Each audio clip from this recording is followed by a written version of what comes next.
One of the most exciting times in the garden is autumn, and when I hear the word autumn, all I can think about is winter bulbs.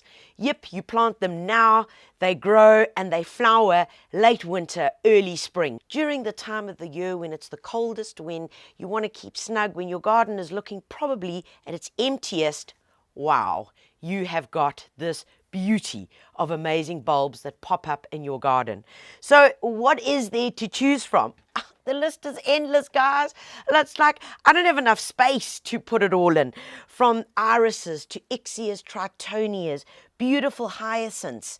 It just goes on and on. And of course, one of the epitomes of all winter flowering bulbs is the daffodil. I just simply love them. And for me, it's one of the easiest things that anybody can do in the garden. Take a look at these. These are hyacinth bulbs. So let's talk about the bulb first. Hyacinth bulb is probably one of the biggest winter bulbs that you're going to find. It's a lovely big bulb. You normally get packs of 3 or 4 with inside in your little pack like this. And the important part about a bulb is the following. A bulb is actually a modified root. Now that's all the technical jargon. All we want to know is what's it going to do for me in my garden. So every bulb is like an onion. It's got a base plate. That's over there, and you can actually see the little roots starting already. So the base plate is where it was once growing in the ground, where the roots came out from. Here is your top, literally your growth point, and you can see the rings and the narrowing normally tell you that. What we've done here is we've taken a bit of gravel, popped it into a bowl, added some water, just to the lower level, just to the level of the gravel, so that the water is touching the base plate. You pop this anywhere on a patio, in your kitchen where there's lots of natural light. And the amazing thing is that these guys will grow and flower and give that awesome heady perfume that hyacinths do. You can't go wrong. I'm saying you can't go wrong. And why can't you go wrong? Well, take a look here. So this is a Dutch iris, my absolute favorite bulbs. And if I cut it open, you can see the layers. These are the layers over here, which is full of all the energy, all the carbohydrates that are going to push through the leaves and make them grow. But in there, can you see that little yellow part in there? That is actually the flower bud. It's already there, guys. It's ready and it's formed. And all you've got to do is simply plant them and water them. And it's as easy as that, because everything is in this little miracle ready to go. So guys, you're not going to get it wrong, because it's really, really easy. Let's take a look at the packaging, and it tells you everything. It tells you planting time. There we go. April, May. A little bit into June. When it starts getting really cold, sure, you want to avoid that. As soon as we find the change in the season, which is right now, going into early May, that's when you want to start planting. It also tells you when they're going to flower. There we go. September, October. Let's go to this part, the important part. When you're looking at your instructions, depending on the type of bulb that you've got, it'll tell you whether it wants full sun, whether it wants semi-shade. It tells you the distance you must plant them apart from each other. It tells you the depth that it should be in, and it tells you the ultimate height that it's going to get to. So what do I do with these babies? Let's show you how to plant them.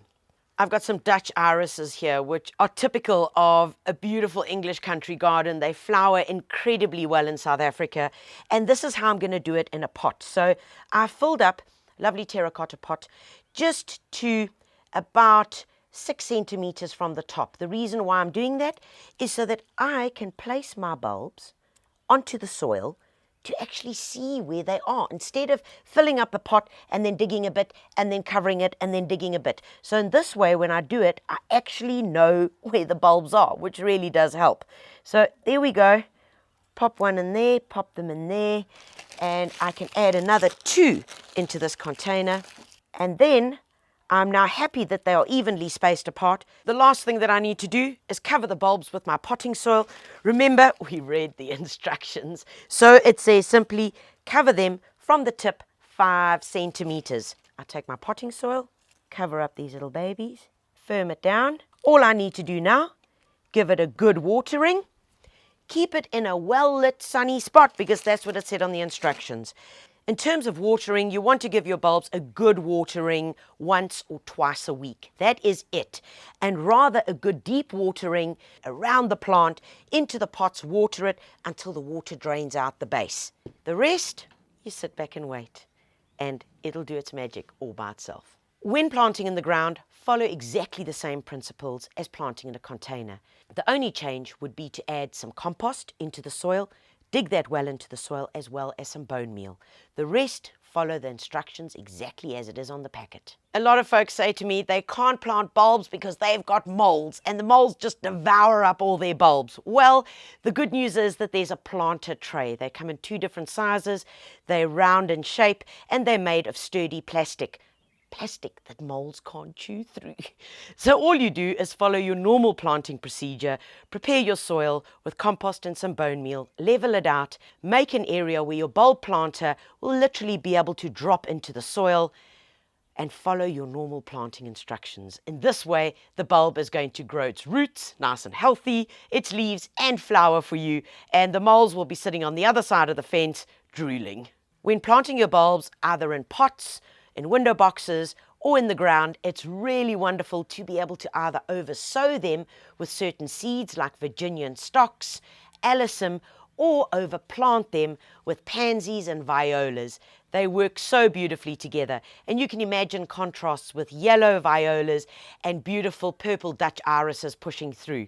The overplanting actually works as a good mulch. What is a mulch? Well, it keeps the soil cool. It helps to protect the bulb's roots, and also it's something really gorgeous to look at in the meantime while you're waiting for them to shoot. An essential step in making sure that your bulbs give you the best that they can is to use Hyacinth Bulb food. You can apply it at different intervals. The first step is as you're preparing your soil. Sprinkle some of the Hyacinth Bulb food over the soil and then water it in really well. You can apply it then in monthly intervals. What it does, it promotes strong, healthy roots, vigorous green growth, and of course, all of that promotes great flowering. So what happens when my bulbs are finished flowering? Well, here's the fun part. Allow the green part of the bulb to simply start dying back slowly. Never, ever, ever cut off the green part, because you want all the energy to be able to go back into the bulb so that it can flower the following year. Some bulbs that are suited to our climate, like our indigenous bulbs, will go on year after year after year, simply if you leave them in that same spot. You can also lift them, place them in a brown paper packet and store them in a cool, dark place. If you enjoyed this clip, like it, share it, and you can also subscribe to our YouTube channel for more gardening tips.